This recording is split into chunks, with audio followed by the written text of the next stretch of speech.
Oke, assalamualaikum warahmatullahi wabarakatuh, and welcome back to my YouTube channel. Dan di video kali ini saya akan bahas atau belajar, saya juga sambil belajar ya, terkait dengan biologi umum PB 4101, dan ada 9 modul, dan kita akan mulai dari modul yang pertama, di mana modul pertama ini terkait dengan biologi dan metode ilmiahnya. Oke, so kita mulai dari nomor satu. Dalam penggolongan ilmu pengetahuan, biologi itu termasuk kemana? Pengetahuan? Bukan, karena namanya udah belakangnya logi-logi ini pasti udah jelas ilmu. Nah, jadi ilmu pengetahuan, iya, oke, benar. Ilmu pengetahuan alam, nah gini. Kalau misalnya itu tahu bahwa emang belakangnya logi-logi ini biasanya emang sudah termasuk namanya ilmu pengetahuan, walaupun emang nggak semuanya. Seperti ekonomi gitu ya, itu termasuk ilmu pengetahuan. Cuman yang membedakan adalah penggolongannya. Yang dimana biologi ini termasuk ke ilmu pengetahuan alam ya. Karena kita tahu bahwasanya ilmu pengetahuan terbagi menjadi dua gitu ya. Ilmu pengetahuan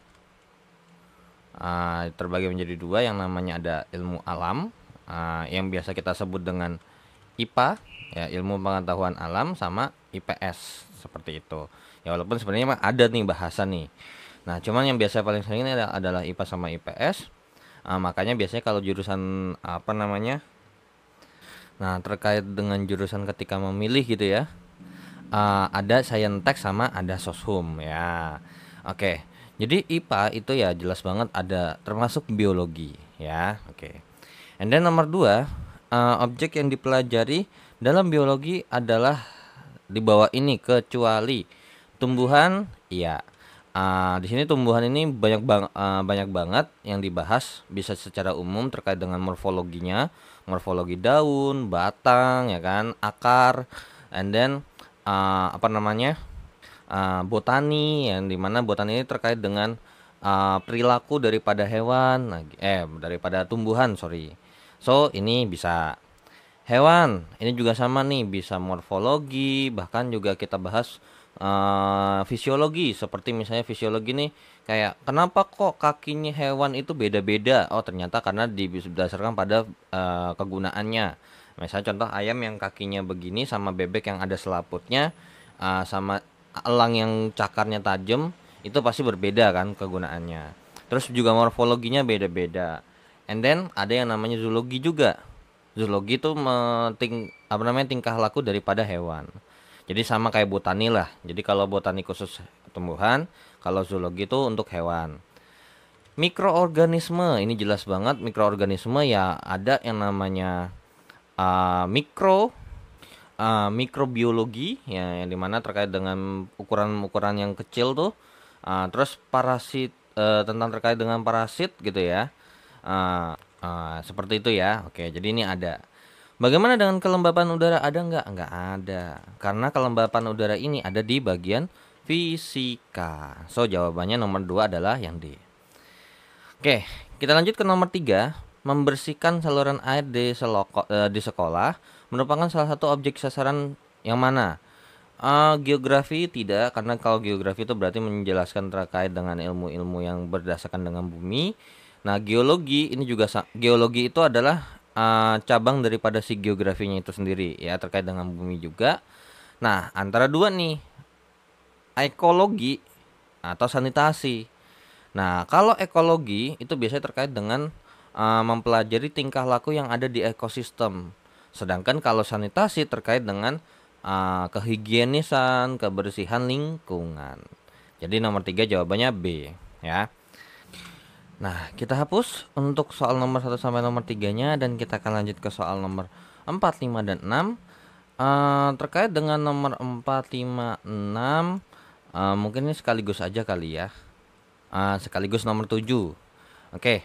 So, dari nomor 4, katanya Lia dan kelompoknya sedang mengamati ruas-ruas pada tubuh serangga. Oke. Objek yang sedang diamati Lia dan kelompoknya dipelajari dalam salah satu cabang biologi, yaitu ya entomologi. Kalau misalnya ini lebih spesifik ya, karena di sini tubuh serangga. Nah, Kalau misalnya zoologi terkait dengan tingkah laku hewan, ingat ya, tingkah laku hewan. Terus kemudian terkait dengan morfologi itu bentuk luar makhluk hidup ya, bentuk luar makhluk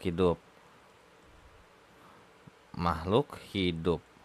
And then kemudian anatomi itu adalah struktur penyusunnya. Jadi kalau misalnya ruas-ruas atau misalnya kayak tulang-tulang segala macamnya itu adalah anatomi ya. Uh, Susunan tubuh makhluk hidup. Nah, jadi karena berhubung di sini dispesifikkan bahwa lagi membahas terkait dengan yang namanya serangga, maka yang lebih tepat yang D ya. Jadi bukan B atau C. Lanjut nomor 5. Untuk mengamati makhluk hidup yang berukuran sangat kecil, biologi sangat memerlukan cabang ilmu pengetahuan alam dari apa? Kimia? Enggak. Jadi di antara ini yang paling make sense adalah ini. Kenapa? Karena dalam fisika kita butuh kita bisa minta bantuan bahwasanya dalam fisika itu mempelajari terkait dengan yang namanya ya namanya mikroskop. Terkait dengan mikroskop. Nah, seperti itu penggunaan mikroskop segala macamnya itu ada dibahas di bagian fisika. Dimana terkait dengan seberapa butuh kan ada lensa objektif sama lensa okuler. Terus di lensa objektif itu ada berapa perbesaran, nah ya kan. Terus di objektifnya sama di intinya di situ ada juga lah perbesaran-perbesaran yang dibutuhkan. Ya, makanya butuh pengetahuan dari fisika itu sendiri. Ya kalau misalnya kita nggak tahu nih bagaimana cara mengoperasikan mikroskop ya nggak bisa dong ya kan. Nah lanjut nomor 6. Untuk mempelajari sifat-sifat keturunan yang diturunkan dari induk kepada anak-anaknya, banyak diperlukan bantuan ilmu apa? Nah, ini udah jelas banget bahwa ini terkait dengan kimia. Yang dimana terkait dengan genetika itu kan dalamnya ada terkait dengan seperti DNA. DNA itu adalah deoxyribonucleic acid. Yang dimana kan berarti kita harus mempelajari kira-kira kenapa kok bisa menghasilkan keturunan ini? Karena ada membawa DNA dan RNA. Nah, untuk mendalami DNA dan RNA ya kita butuh bantuan daripada ilmu kimia. Nah, lanjut nomor 7. Berdasarkan objek yang dipelajari dalam biologi, maka kedudukan biologi itu sebagai apa sih? Nah, lebih dekat ke ilmu pengetahuan alam, lebih dekat ke ilmu pengetahuan sosial, lebih dekat ke humaniora, merupakan jembatan antara ilmu pengetahuan alam dan ilmu pengetahuan sosial. Nah, ini sebenarnya banyak nih yang dipelajari objeknya. Yang pertama, kita membahas tentang kebersihan lingkungan. Nah, di mana dalam kebersihan lingkungan kan itu ada yang namanya kerja bakti. Nah, kerja bakti itu kan terkait dengan sosial kan. Nah, kalau kita bahas terkait dengan ekologinya, barulah kita bahas terkait dengan alam. Maka berdasarkan contoh tersebut, kita sudah bisa ambil kesimpulan bahwasanya kedudukan biologi ini adalah penengah gitu loh dari IPA dan IPS. Oke, kita hapus untuk nomor 4 sampai nomor 7-nya ya. Kita akan lanjut ke soal nomor 8 sampai nomor 10. Nah, untuk nomor 8, vitamin merupakan senyawa organik yang sangat penting bagi kesehatan tubuh, walaupun diperlukan hanya dalam jumlah kecil ya. Karena nggak boleh banyak-banyak banget. Nah, apabila tubuh kita kekurangan vitamin B1 alias tiamin, nah ini nama lain dari vitamin B1, akan menyebabkan apa kalau B1? Nah, kalau misalnya B1 ini terkait dengan yang namanya beriberi. Kalau anemia ini terkait dengan kekurangan sel darah. Nah, ya terkait dengan eritrosit ya, kekurangan eritrosit. Eritrosit alias sel darah merah. Kalau misalnya gangguan penerimaan rangsang ini biasanya terkait dengan neuron yang dimana terkait ini biasanya vitamin B12 kalau nggak salah. Ya. Nah, kalau terkait dengan gangguan kulit biasanya ya, ini terkait biasanya adalah vitamin C dan vitamin E. Walaupun vitamin A juga termasuk, vitamin B juga termasuk, vitamin D juga termasuk, vitamin K juga termasuk. Cuman yang lebih dominan kerjanya itu adalah terkait dengan vitamin C dan vitamin E yang biasanya terkait dengan kesehatan kulit. Nah, seperti itu. Jadi, nomor 8 jawabannya adalah A. Dan kita lanjut ke soal nomor 9. Apabila karena suatu penyakit seorang terpaksa diambil salah satu ginjalnya, maka kemungkinan besar ia akan kekurangan hormon apa nih? Nah, ini jawabannya apa sih? Nah, insulin kira-kira apakah pengaruh terhadap ginjal? Tidak. Insulin ini terkait dengan pankreas. Nah, kalau misalnya pankreasnya hilang, barulah insulinnya bermasalah. Parat hormon atau paratiroid ini sebenarnya ada di bagian kelenjar anak, apa sih namanya? Anak gondok ya. Terkait dengan penyakit gondok kurang lebih. Kelenjar anak gondok. Jadi udah jelas nggak bakal mungkin ada hubungannya sama ginjal. Nah, adrenalin ini terkait dengan yang namanya kelenjar adrenal. Oke, yang dimana ini letaknya ada di ginjal. So berarti jawabannya adalah yang C. Kalau tiroksin ini terkait dengan yang namanya kelenjar tiroid. Kelenjar tiroid yang dimana kurang lebih kelenjar tiroid ini kurang lebih yang nggak jauh beda sama di paratohormon, karena di bagian sini nih ada hormon ada tiroksin sama kelenjar anak gondok nih di bagian apa namanya daerah-daerah sinilah ya. Kayak makanya kalau misalnya kelenjar anak gondok, kalau misalnya penyakit gondokan kan ini ya. Terus juga ada kelenjar tiroid juga ternyata di sini. Oke, jadi nomor 9 jawabannya adalah C. Dan soal nomor 10, apabila seseorang kurang dalam mengonsumsi iodium, maka ia akan mengalami gangguan apa? Ya, udah jelas banget. Ini yang butuh banget terkait dengan yang namanya iodium adalah kelenjar gondok. Karena biasanya orang yang makanya untuk mencegah penyakit gondok itu adalah mengonsumsi garam yang mengandung iodium. Jadi nggak cuma sekedar garam doang ya. Oke, so kita lanjut. Kita akhir dulu untuk tes formatif pertamanya dan kita akan lanjut ke tes formatif yang kedua. Nah, oke, so kita hapus untuk nomor 8 sampai 10 dan kita akan lanjut ke tes formatif yang kedua ya. Start dari nomor 1. Kebenaran ilmiah yang dihasilkan melalui penelitian ilmiah bersifat apa? Bersifat objektif. Dikarenakan apa? Karena gini, apa namanya? Apa yang kita ilmiah itu kan berdasarkan objek penelitian. Dengan objek penelitian maka of course dengan bahkan kayak misalnya kita mau meneliti objek yang sama pun jika perlakuannya berbeda, maka respon daripada si objek itu pun juga kemungkinan besar berbeda. So ya berarti tergantung sama objek itu sendiri dan otomatis mutlak enggak? Ya enggak mutlak. Kalau mutlak itu definisinya adalah setiap objek yang mau diperlakukan apapun ya, mau dilakuin dengan cara apapun hasilnya sama gitu. Jadi kebenaran ilmiah itu dihasilkan melalui penelitian ilmiah yang bersifat objektif dan tidak mutlak ya. Jadi nggak harus kalau misalnya meneliti benda A ini pasti bakal begini, enggak. Ya tergantung sama faktor-faktor apa sih yang diteliti gitu. Oke, and then nomor 2, urutan langkah dalam metode ilmiah. Ini sebenarnya terkait dengan metode ilmiah ya sebenarnya logik sebenarnya kalau kita lihat dari pilihan ganda aja. Cuman yang bisa dipastikan adalah dalam metode ilmiah itu sama kayak kalau kita melakukan penelitian atau membuat apa namanya terkait dengan laporan atau apapun itu, pasti kita mulai dengan yang namanya identifikasi masalah. Masalahnya apa dulu nih, ya kan? Masalahnya apa? Kira-kira apa sih masalahnya? Mungkin kayak ternyata jadi kalau misalnya saya lakukan hal ini nih kira-kira bakal jadi apa ya? Ya itu bisa jadi satu masalah. Nah kemudian habis itu bikinlah sebuah hipotesis. And then dalam hipotesis itu maka kita perlu mengujiannya dengan cara apa? Melakukan eksperimen, melakukan analisis, dan kemudian ditariklah kesimpulan.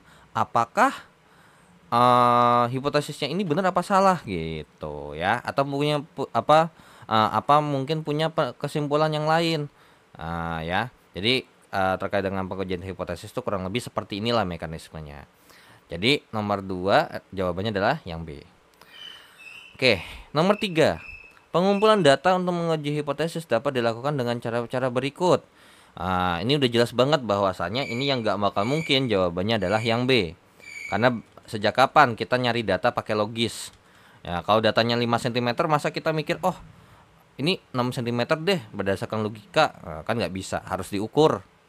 Jadi melalui observasi, melalui eksperimen. Jadi kayak misalnya kita mencoba, oh ternyata setelah kita mencoba A maka didapatkan data misalnya kecepatan pertumbuhan kalau misalnya kita pakai matahari sama nggak pakai matahari tuh ternyata kecepatan pertumbuhannya tuh berbeda loh gitu ya. Nah, oke. So, kita lanjut ya. Jadi nomor 1C, 2B, 3B dan kita akan lanjut ke soal berikutnya.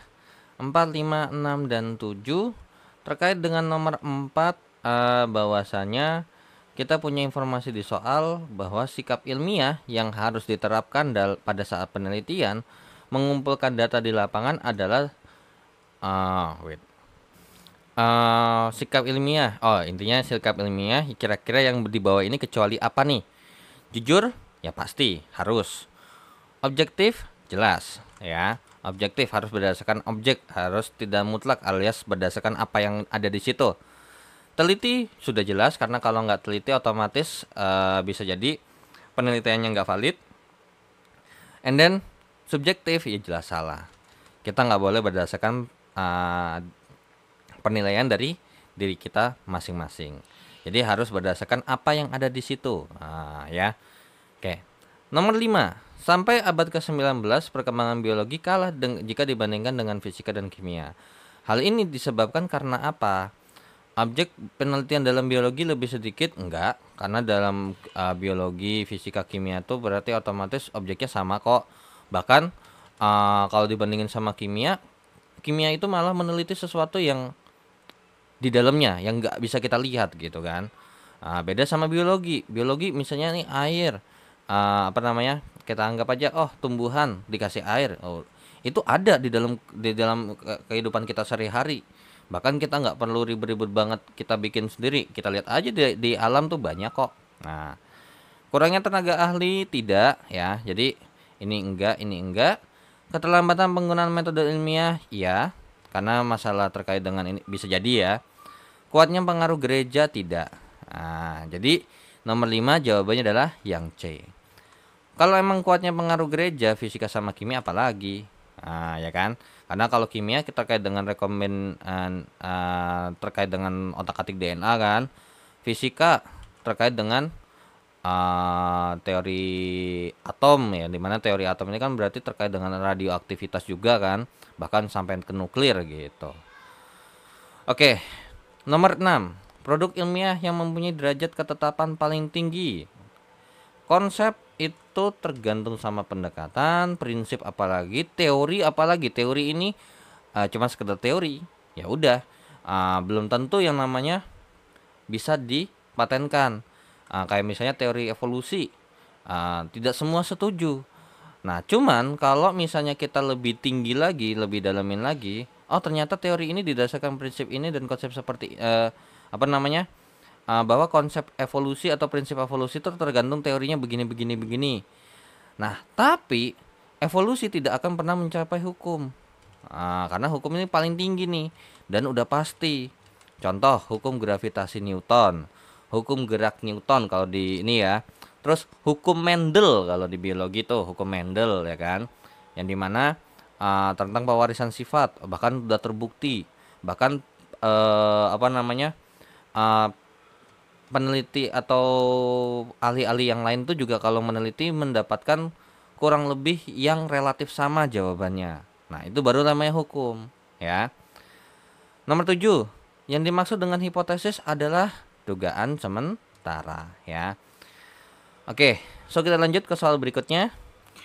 Nah, kita hapus untuk nomor 4, 5, 6, dan 7 dan kita akan lanjut ke soal yang terakhir ya. Jadi untuk mengakhiri tes formatif kedua dan pembahasan modul yang pertama, bahwasanya cahaya matahari merupakan sumber energi bagi tumbuhan yang berklorofil. Pernyataan tersebut merupakan produk ilmiah dari apa nih? Nah, ini baru sekedar prinsip kelasnya. Karena gini, kalau prinsip ini sebenarnya jatuhnya tuh masih paling dasar banget ya. Karena emang cahaya matahari itu ya udah sumber energi yang dimana emang ini bersifatnya masih umum dan dasar. Kalau konsep itu berarti nanti dari prinsip-prinsip ini ditetapkan jadi sebuah konsep pemikiran tertentu. Yang dimana nanti dari konsep apa digabunglah menjadi satu hukum seperti itu ya. Oke, nomor 9. Penerapan sikap ilmiah seorang peneliti akan tampak pada saat ia, ya udah jelas banget bahwa namanya penerapan sikap ilmiah ya berarti menggunakan metode ilmiah. Di mana namanya metode ilmiah pasti tiga ini. Yaitu adalah mengidentifikasi masalah, melakukan hipotesis, menguji hipotesis, yang dimana menguji hipotesis ini terkait dengan pengumpulan data, eksperimen, terus abis itu penarikan kesimpulan seperti apa ya.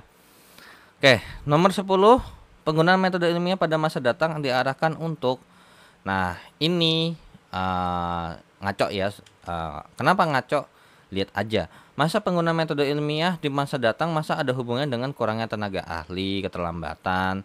Ini mah opsi dari pilihan ganda yang di nomor sebelumnya, yang terkait dengan biologi ini telat berkembang dibandingkan kimia sama fisika itu karena keterlambatan penggunaan metode ilmiah seperti itu ya.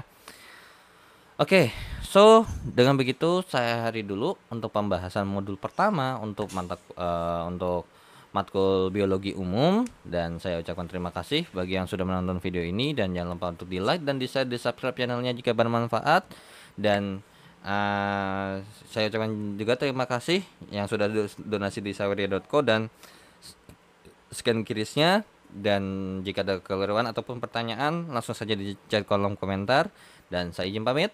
Wassalamualaikum warahmatullahi wabarakatuh. See you in the next video. Bye bye. Oke, assalamualaikum warahmatullahi wabarakatuh, and welcome back to my YouTube channel. Dan di video kali ini masih dengan biologi umum, namun kita akan mulai dari modul kedua. Nah, mungkin kalau misalnya mungkin di modul 1 mungkin video yang terlalu pendek, mungkin yang ini juga terlalu pendek, mungkin akan saya jadi satu aja ya. Jadi dengan modul pertama. Oke, nah so untuk tes formatif yang pertama. So untuk tes formatif kedua kita mulai dari yang pertama, yang dimana tes formatif untuk di modul kedua ini terkait dengan sel hewan ya, terkait dengan sel tumbuhan. Soal nomor 1, sel hewan pada umumnya mempunyai struktur yang sama dengan sel tumbuhan ya. Cuman ada beberapa kan ini pada umumnya ya, hati-hati ya pada umumnya. Alias berarti nggak semuanya ada. Ada beberapa yang hanya ada di sel hewan, dan ada juga yang beberapa hanya ada di sel tumbuhan. Nah, kedua jenis sel tersebut sama-sama mempunyai apa? Membran sel, ya pasti. Karena sel tanpa pembungkus itu bukan apa-apa. Nukleus alias inti sel pasti ada. Kalau dinding sel hewan tidak punya. Ya, so karena 1 dan 2 benar, maka jawabannya adalah yang A. Nomor 2. Membran sel merupakan 2 lapis membran yang tersusun dari senyawa lipoprotein, alias berarti lipid dan protein dan lemak. Bagian sel yang diselimuti oleh membran sejenis dengan membran sel adalah, nah kira-kira mana nih? Ya, mitokondria ya. Nukleus tidak, nukleolus ini tidak dilapisi oleh membran. Kloroplas bagaimana? Kloroplas iya, karena kalau mitokondria kan jelas banget bahwa kalau kita gambar kan bentukannya seperti ini. Nah, berarti ini ada lapisannya nih. Kloroplas juga sama, terkait dengan kalau digambar tuh kurang lebih begini nih. Nah, biasanya kalau digambar gambar 2 dimensi lah ya, seperti itu.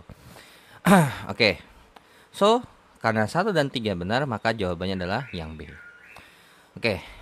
Nomor 3. Dinding sel yang terbentuk dari selulosa dan pektin dapat dibagi terjadi 3 lapis. Nah, dari 3 lapisan tadi yang tidak berdampingan dengan membran plasma adalah, nah jadi dinding kedua ini terkait dengan gambarnya kurang lebih seperti ini sebenarnya. Ini terus kemudian di sini ada lagi. Nah, mungkin saya bedain aja ya. Ini atau mungkin gini. 1, 2, 3, 4. Nah, untuk di bagian yang sini Ini adalah dinding, ini adalah dinding kedua ya, dinding kedua. Sedangkan yang saya taruh di sini nih, ini biasanya kopong ya, cuman karena saya biar bedain aja, bahwasanya ini adalah dinding ke satu. Nah, sedangkan untuk yang bagian tengahnya lagi, di bagian tengahnya lagi, ini dinding ke satu ya. Nah, kemudian kalau misalnya di tengahnya lagi begini, ini adalah lamela tengah namanya, ya, lamela tengah. Dimana ini kalau misalnya kita bikin lagi nih sebenarnya ada lapisannya lagi nih, set. Nah, seperti ini, terus begini, yang dimana ini nantinya warnanya oranye, ya, berarti dinding ke satu. Kemudian yang nanti di sini bagian hijaunya lagi di seberangnya lagi adalah dinding kedua. So, berarti mana yang tidak berdampingan? Ya, udah jelas banget dari gambar yang ini bahwasanya nih di bagian ini nih, bagian luar ini adalah ini membran plasmanya. Nah, ya sudah, berarti apa? Yang tidak terkena adalah dinding satu dan lamela tengah. Maka jawaban nomor 3 untuk ya ini 2 dan 3 benar, yang satunya salah. Maka jawabannya adalah yang C. Oke, kita lanjut ya. Kita post untuk 1 sama nomor 3-nya. Dan kita akan lanjut ke 4, 5, dan 6. Oke. Saluran retikulum endoplasma diduga merupakan perluasan dari membran nukleus. Di mana saluran retikulum endoplasma ini berhubungan dengan apa? Nukleus pasti, karena retikulum endoplasma ini kalau misalnya kita gambar tuh gambarnya kurang lebih sebenarnya seperti ini. Ini adalah nukleus. Terus ini ada retikulum, endoplasma. Ada yang kasar, ada yang halus. Nah, otomatis sama nukleus udah pasti. Sitoplasma apalagi, ya kan? Karena kan ini ada hubungan sama cair-cairan kan. Nah, kalau yang kalimat yang ketiga ini saya agak sedikit ragu. Kenapa? Bagian luar sel itu yang mana sih? Gitu ya. Nah, kan kalau misalnya kita bilang misalnya sampai ke membran ini seperti ini. Ini kan membran selnya. Nah, pertanyaannya adalah apakah yang dimaksud itu bagian luar sel itu yang bagian sininya? Atau kalau bagian sini pasti namanya di luar anak inti sel tapi masih di dalam membran sel. Atau di bagian sekitar sininya. Nah, kalau misalnya dimaksud yang biru, kalau yang biru ini udah jelas benar. Tapi kalau kita lihat dari yang abu-abu yang di luarnya begini salah. Orang sel kan hitungannya satu-satu, selnya sendiri, sel yang sendiri kan gitu. Nah, tapi mungkin ini coba kita simak lagi kalimatnya baik-baik. Berhubungan dengan namanya kan kalau kita tahu nih bahwa ini kan nyambungnya ke membran sel juga. Ya, yaitu adalah biasanya nanti ada yang namanya badan Golgi di sini ya, atau aparatus Golgi, yang dimana sebenarnya aparatus Golgi ini potongan daripada retikulum endoplasma. Nah, otomatis ketika dia membentuk vesikal supaya biar apa? Supaya ada transfer dari luar maupun ke dalam. Nah, berarti bisa kita katakan, oke juga sih. Cuman walaupun secara hubungannya nggak langsung gitu ya. Nah, kan ditanya yang penting berhubungan dengan apa? Bagian luar sel bisa nggak? Tapi bukan artinya retikulum endoplasmanya ada di sini. Tapi emang bisa ada hubungannya dengan bagian luar sel. So, karena berhubung 1, 2, dan 3 benar, maka jawabannya adalah D. Ya. Oke. Nomor 5. Sel mempunyai bagian yang dikenal dengan nama mikrobodi. Mikrobodi yang tidak berasal langsung dari retikulum endoplasma, yaitu apa? Nah, So, untuk nomor yang ini. Nah, Untuk yang nomor 5 nih kan jawabannya sebenarnya simpel. Lisosom, apakah dia termasuk sesuatu yang berasal dari retikulum endoplasma? Salah. Jadi maksudnya ini kan berasal tidak langsung ya. Tidak berasal langsung. Oke, ini benar. Kenapa? Karena kalau lisosom ini dari badan Golgi. Nah, kalau badan Golginya, badan Golgi emang merupakan potongan daripada retikulum endoplasma, tapi dia bukan mikrobodi. Nah, jadi ini bukan mikrobodi. Mikrobodi itu kayak yang bagian kecil-kecil nih, yang bagian kayak gini nih. Ini namanya mikrobodi ya. Ini bukan mikrobody. Nah, kalau peroksisom, nah ini baru ya yang berasal dari retikulum endoplasma. Ya sudah, berarti jawaban yang sesuai dengan yang tidak berasal langsung dari retikulum endoplasma ataupun mungkin yang bukan mikrobody, maka jawabannya adalah 1 dan 3. Yang benar maka jawabannya adalah yang B. And then nomor 6, mitokondria merupakan badan sel yang membran bagian dalamnya terlipat-lipat ke arah matriksnya. Makanya kalau digambar tuh, kalau kita gambar 2 dimensi aja, gambarnya tuh begini. Nah, ya. Nah, pada mitokondria ini tidak dihasilkan apa? Ya, udah jelas bahwa mitokondria alias ini terkait dengan respirasi sel.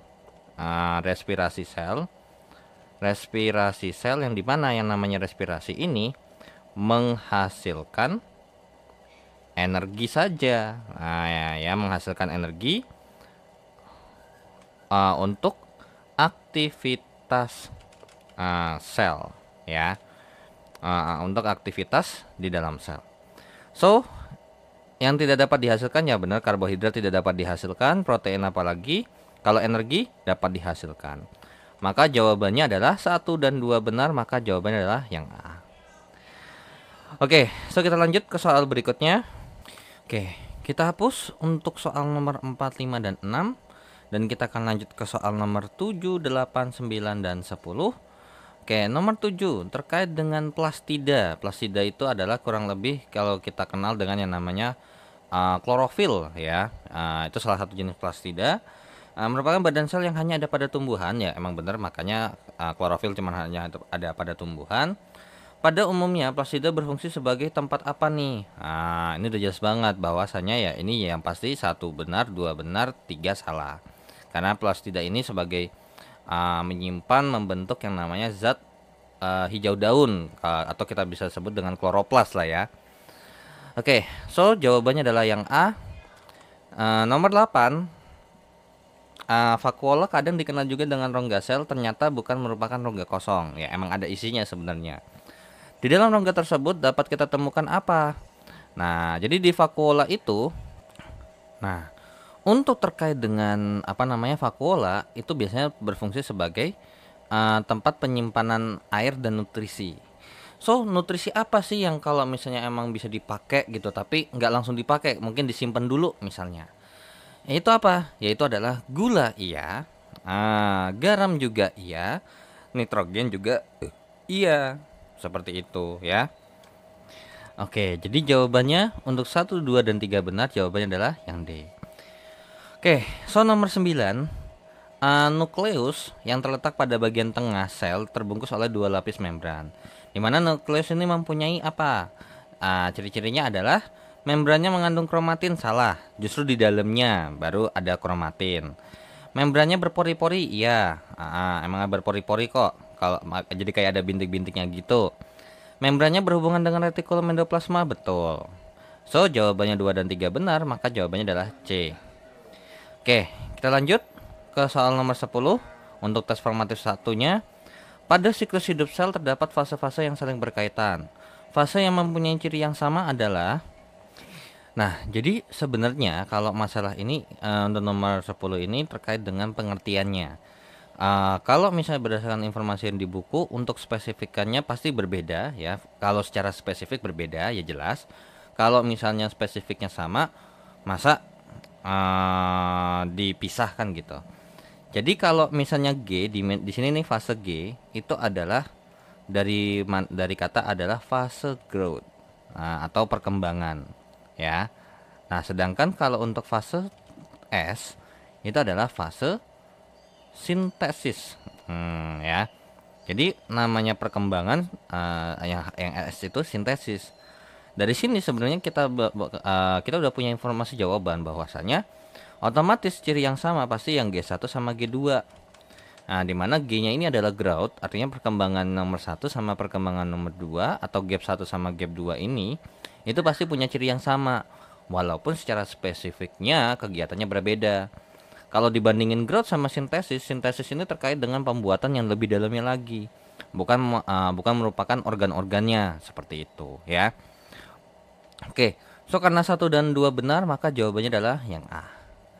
Oke, kita hapus untuk nomor 7, 8, 9, dan 10-nya. Dan kita lanjut ke tes formatif yang kedua. Untuk modul keduanya, suatu campuran berarti ada campuran antara dua zat atau lebih yang berbeda. Suatu bentuk campuran antara zat padat dan zat cair, sebenarnya ini simpelnya adalah kalau dulu kita belajar terkait dengan yang namanya kalau namanya campuran itu otomatis ada dua model ya kan. Ada campuran tuh ada dua model. Yang dimana ada yang namanya homogen, ada heterogen. Nah, kalau untuk homogen itu lebih dikenal kalau untuk dispesifikkan dalam materi SMA ya atau sekolah menengah atas, bahwasanya homogen itu kita sebut dengan larutan. Karena emang udah terdiri dari satu fase zat saja. Nah, tapi kalau heterogen ada dua model atau ada dua spesifikasi. Yang dimana ada yang namanya suspensi, ada yang namanya koloid. Nah, suspensi ini pertengahan. Kalau koloid ini yang satunya lagi.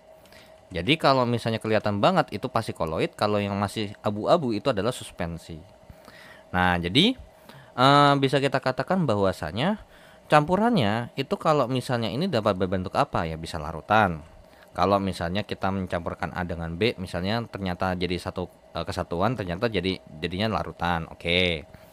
Terus apakah bisa jadi suspensi? Ya iya, karena termasuk ini adalah campuran heterogen, koloid. Nah, jadi sebenarnya mungkin lebih spesifiknya adalah suatu bentuk campuran zat padat dan zat cair. Nah, cuman kita nggak bisa spesifik banget ya. Contohnya kayak misalnya kalau terkait dengan koloid, apa namanya? Nah, kalau koloid bisa nggak? Bisa. Ya, suspensi juga bisa. Jadi kalau larutan udah jelas banget ya. Kalau kita kasih contoh seperti larutan gula, larutan garam. Nah, kalau suspensi itu adalah larutan kopi ya. Kalau kita bikin kopi tuh kan pertama tuh kan dia nyampur kan. Cuman nanti lama-lama kelamaan dia terpisah karena ada endapan. Kalau koloid padat di dalam cair, zat padat di dalam zat cair itu adalah contohnya adalah tinta. Nah, kalau tinta kan ini apa namanya?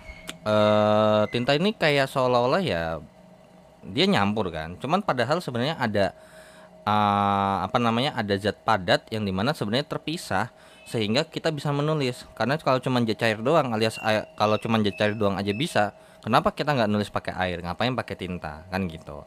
Jadi tinta itu di dalam zat cairnya tuh ada zat padat seperti itu ya. Oke, jadi nomor satu jawabannya adalah yang D. Nah, untuk for your information di sini ada tambahan sedikit. Yang pertama, yang dari paling ini gini ya, ini homogen. Nah, jadi gini, mungkin posisinya kita tuker ya. Jadi larutan, koloid dulu, baru suspensi. Nah, begini ya. Kalau kayak tadi kan ini nggak masuk akal. Masa dari yang larut terus ada endapan, terus ini kayak larut. Nah, kan gitu. Jadi kalau misalnya larutan udah jelas pasti homogen. Kalau koloid ini bisa antara homogen dan heterogen. Jadi secara makro, secara yang kita lihat, secara makronya dia homogen karena dia larut. Tinta itu kan larut kan, seolah-olah nggak ada isi apa-apa selain air. Nah, tapi kalau secara mikro dia adalah termasuk yang heterogen. Kalau yang suspensi ini pasti full heterogen ya, karena udah jelas banget. Beda sama kalau tinta, walaupun misalnya ini kalau kita bandingin sama kopi, kopi kan dia larut dulu, terus baru ada endapan kan. Nah, kalau tinta, walaupun emang kita lihat mungkin tinta spidol gitu ya, itu emang ada endapannya? Nggak ada. Tapi ada nggak dua zat yang berbeda di situ? Ada. Kalau kita bahasnya mikro, nah gitu ya. Oke, so nomor satu jawabannya D. Dan untuk nomor 2, cahaya yang dilewatkan pada suatu campuran tidak dihamburkan bila dilewatkan oleh apa? Nah, untuk nomor 2 ini ada hubungannya sama kurang lebih mirip kayak efek Tyndall ya.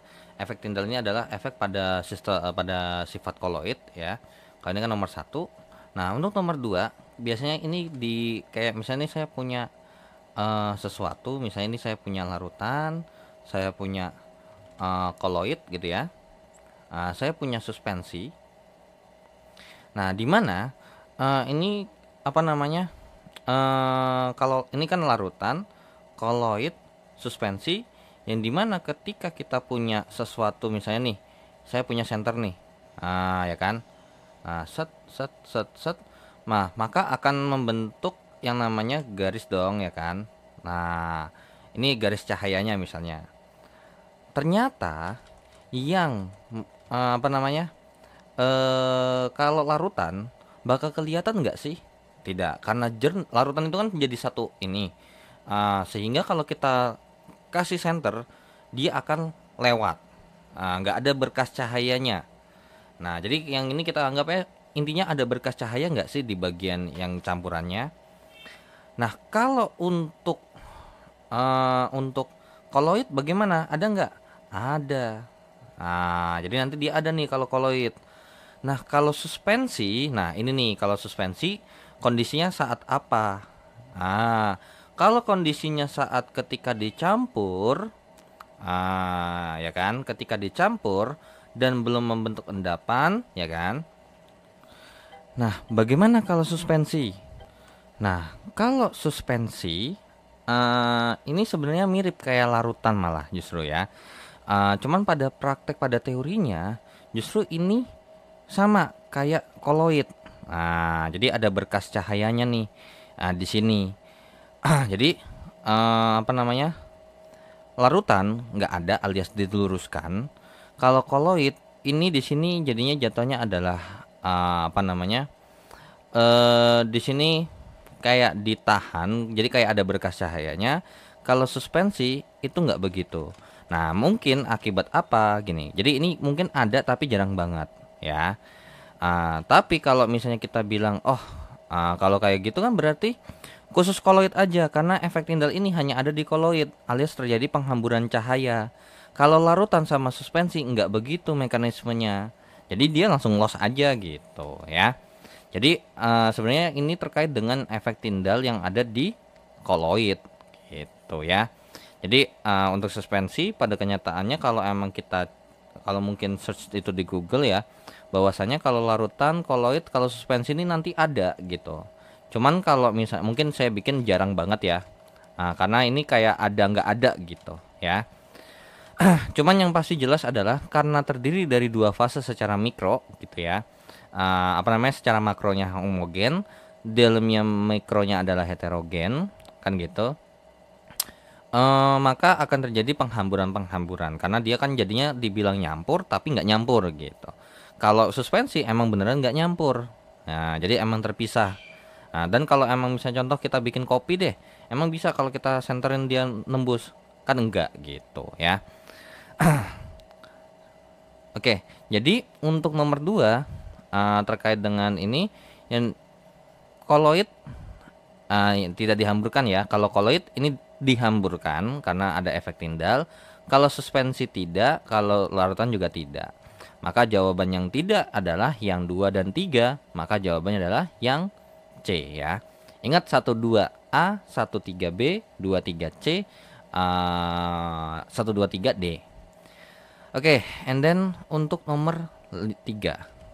Nomor 3, apabila kita mengamati setetes campuran dua zat dengan bantuan mikroskop, yang mungkin tampak adalah partikel-partikel dalam apa? Nah, udah jelas banget bahwa dari sini nih namanya koloid ada heterogen secara mikronya. Kalau suspensi apalagi? Ya sudah, berarti koloid iya. Dan kita lihat nih, ini secara mikroskop. Kalau namanya secara mikroskop, koloid termasuk. Tapi kalau nggak pakai mikroskop, kita nggak bisa ngelihat keheterogenan atau apa namanya, partikel-partikel yang ada campuran dua zat ini dalam sebuah koloid.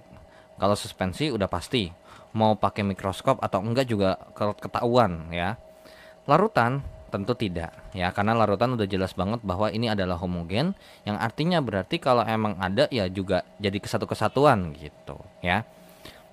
Oke, so jawabannya adalah yang A ya, nomor 3. Oke, kita hapus ya untuk soal nomor 1 sampai nomor 3-nya, dan kita akan lanjut untuk soal nomor 4, 5 dan 6. Substansi yang terkandung dalam suatu sistem kehidupan tersusun dari komponen terkecil yang disebut atom. Untuk atom yang netral, jumlah partikel yang sama adalah apa? Ya udah jelas, yang jelas adalah proton sama elektron ya. Oke, so jawabannya adalah yang B. Nah, ini mudah sebenarnya terkait dengan atom itu kan terdiri daripada atau apa namanya? Muatannya ya. Muatannya ada yang namanya muatan positif yang kita sebut dengan yang namanya proton. Terus kemudian negatif yang kita sebut dengan elektron, dan kemudian nol alias netral ya. Oke. Nah, kalau kondisi netral kita lagi bahas apa namanya? Terkait dengan berapa sih jumlah elektron atau jumlah proton? Ya, ini terkait dengan di sini dibagi lagi nih antara proton sama elektron. Kalau misalnya proton lebih banyak daripada elektron, jadinya apa namanya? Ion positif, ion positif. Kemudian kalau misalnya proton lebih kecil daripada elektron, jadinya nanti si atomnya bermuatan negatif alias membentuk ion negatif si unsurnya. Sedangkan kalau proton masih sama dengan elektron, ini adalah apa namanya? Senyawa yang netral alias tidak bermuatan. Oke, itu untuk nomor 4. Nomor 5. Oke. Nomor 5 terkait dengan yang namanya unsur-unsur yang berperan membentuk molekul lebih besar. Unsur yang banyak terdapat dalam semua molekul besar yaitu apa? Oke, nah kita ini kalau ini ngecek satu-satu aja ya sebenarnya, nggak usah kita deskripsikan. Berperan membentuk molekul yang lebih besar, ada nggak sih unsur karbon dalam satu molekul yang besar? Saya bahwa dia seperti kayak polimer ya atau biomolekul. Karbon ada nggak? Karbon ada. Banyak, bahkan hampir kebanyakan itu justru ada karbon. Oksigen apalagi, hidrogen apalagi. Apa namanya yang jarang itu biasanya kayak nitrogen, sulfur gitu ya. Kalau karbon tuh sering banget, bahkan sama hidrogen yang namanya kita sebut saja apa namanya hidrokarbon. Terus senyawa turunan ada alkana kan. Nah, senyawa turunan alkana itu nanti ada hubungannya sama oksigen, ada alkohol ya kan, ada ether sampai ke ester itu mengandung oksigen. Terus kita bahas terkait dengan benzena. Benzena itu ada karbon sama hidrogennya. Terus abis itu kita bilang aja senyawa amida. Amida itu ada juga karbon sama hidrogen. Nah, terus abis itu senyawa apa lagi? Misalnya anhidrida garam. Itu ada oksigennya juga. Jadi kebanyakan unsur-unsur yang ada di alam itu atau biasanya kimia organik ataupun anorganik itu kebanyakan diisi oleh karbon, oksigen sama hidrogen ya. Kebanyakan. Oke. Jadi ini jawabannya adalah yang D. Oke, substansi yang paling banyak yang terdapat dalam sel yaitu adalah air. Air itu sebagai apa sih? Media suatu reaksi, betul, karena sebagai di dalam sel itu apa sih namanya? Ada reaksi kimia yang dimana pasti butuh pelarutnya. Pelarutnya adalah air. Pengangkut sel ya, benar, ini benar ya. Nah, membentuk sel tidak ya. Nah, kenapa bisa dikatakan ini pengangkut sel termasuk karena kan namanya pas kita apa namanya terkait dengan reaksi kan biasanya nanti akan ada larutan tuh. Nah, dimana kan namanya ketika dia mengalir larutan itu pasti kan zat terlarutnya pasti kebawa oleh pelarut itunya gitu loh ya. Jadi nomor 6 jawabannya adalah yang A. Nah, dan kita hapus untuk nomor 4, 5 dan 6-nya dan kita akan lanjut ke soal nomor 7, 8, 9 dan 10 sekaligus. Nomor 7 terkait dengan nitrogen. Merupakan unsur yang penting dalam baku pembuatan nitrogen. Nitrogen yang diperlukan tumbuhan dapat diperoleh dari mana nih? Nah, coba kita cek dulu. Ini dalam diperlukan tumbuhan ya, dapat diperoleh dari mana? Amonia di luar tubuh ya, amonia di lingkungan itu mungkin dari apa namanya? Terkait dengan pupuk amonia ya, pupuk amonia yang dimana nanti itu menjadi sumber nitrogen bagi si tumbuhan. Nah, tumpukan amonia dalam tubuh ini enggak, karena kalau namanya amonia dalam bertumpuk alias jadi satu kebanyakan itu bersifat racun. Penguraian protein ya, ini protein ini Nah, protein ini ada ya nitrogennya. Kalian tinggal cari aja terkait dengan struktur protein. Jadi nomor 7 jawabannya adalah A, 1 dan 3 benar, maka jawabannya adalah yang B. And then kita lanjut ke soal nomor 8. Karbohidrat sebagai molekul besar dalam tubuh dapat ditemukan dalam beberapa bentuk berdasarkan ukuran molekul. Nah, karbohidrat paling sederhana paling banyak ditemukan oleh. Nah, kalau dari sini kita cek jawaban lagi aja. Karbohidrat kan ini sebagai ada monosakarida, ada polisakarida, ada disakarida kan. Nah, otomatis yang paling sederhana itu adalah monosakarida. Oke, monosakarida sendiri itu yang paling umum ya, yang kita bahas adalah ada glukosa, fruktosa, dan galaktosa. Nah, mungkin pertanyaannya kalau kita lihat baik-baik lagi, karbohidrat paling sederhana yang paling banyak ditemukan. Nah, oke, yang paling sering banget dipakai itu adalah glukosa sama fruktosa, ya. Kalau galaktosa itu nggak se-hype atau nggak sebanyak kayak glukosa ataupun fruktosa. Bahkan penggunaannya sendiri pun juga glukosa sama fruktosa itu lebih banyak daripada galaktosa. Maka jawabannya adalah 2 dan 3 benar, maka jawabannya adalah C. Oke, nomor 9. Lipid tersusun atas 1 gugus gliserol dan 3 gugus asam lemak. 3 gugus asam lemak tersebut yang membentuk lipid tersebut dapat merupakan apa? Nah, di mana sebenarnya 3 gugus asam lemak ini ada 2 kemungkinan ya. Ada asam lemak jenuh, ya asam lemak jenuh. Terus habis itu ada asam lemak yang tak jenuh. Yang dimana asam lemak tak jenuh ini itu juga dibagi lagi. Ada 2, ada mono sama ada poli. So dari sini asam lemak jenuh boleh. Kalau mono unsaturated ini adalah asam lemak yang tak jenuh, oke. Ini poli unsaturated juga sama. Maka jawabannya adalah yang D. Oke, so nomor 10, nomor terakhir. Asam nukleat yang terdapat dalam DNA dan RNA. Kedua macam asam nukleat tersebut berbeda dalam apa? Oke, jelas udah beda adalah gugus gulanya. Karena apa? Kalau gugus gulanya ini satu ini DN, yang satu RN. Ya, yang satu gugusnya deoksiribosa. Ya, jadi terkait dengan ini adalah yang satu adalah D, ini adalah deoksiribosa, siribosa. Sedangkan kalau R-nya ini adalah ribosa. Jadi ribosa sama deoksiribosa ini adalah gugus gulanya. Gugus fosfat nggak ada ngaruh ya. Terus gugus basa nitrogen, ya.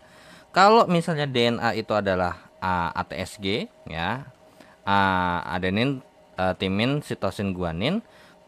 Nah, kalau RNA sebenarnya mirip sama kayak DNA, cuman bedanya dia AUSG. Nah, jadi ATSG sama AUSG. Nah, kalau bedanya adalah di U.